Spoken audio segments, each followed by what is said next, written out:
एक बार एक औरत का मन कृष्ण की भक्ति के प्रति उचाट हो गया था। वह श्री कृष्ण की परम भक्त थी। दिन रात उनके नाम का सुमिरन करती थी। लेकिन एक दिन उसका बेटा 8 से 10 साल का घर की छत से आंगन में गिर पड़ा।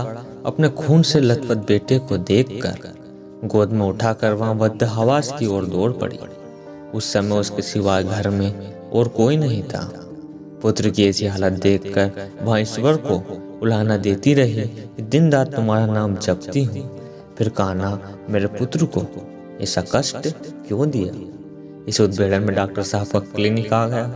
डॉक्टर साहब ने उसका इलाज किया और कहने लगे कि आपके पुत्र को कोई गहरा घाव नहीं है, यह घाव भी कुछ दिनों में ठीक हो जाएगा और उसे दवाई दे दी। लेकिन एक माँ का हृदय बार बार उस दृश्य को स्मरण कर सिहर जाता। इसलिए एक माँ का मन ईश्वर की शक्ति को चुनौती दे रहा था कि मेरे बेटे के साथ उन्होंने ऐसा क्यों किया, जबकि मैं तो दिन रात श्री कृष्ण का नाम सुमिरन करती हूँ।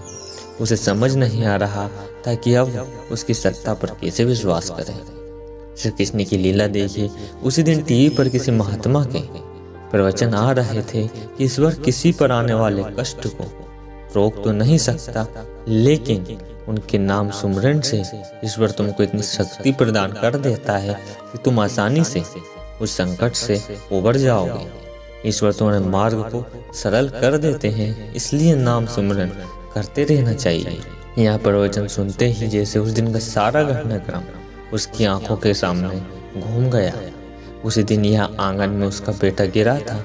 वह पाइप एक दिन पहले ही हटाई गई थी। यह सोचकर उसका मन सिहर गया कि अगर पाइप यहीं पर पड़ी होती तो बेटे को ज्यादा चोट लग सकती थी। इसी उद्भेदन में उसका हाथ पेट पर गया तो उसे स्मरण हुआ कि अभी कुछ दिन पहले ही तो मेरे पेट का ऑपरेशन हुआ था, तो मैं तो एक बाल्टी तक नहीं उठा सकती थी।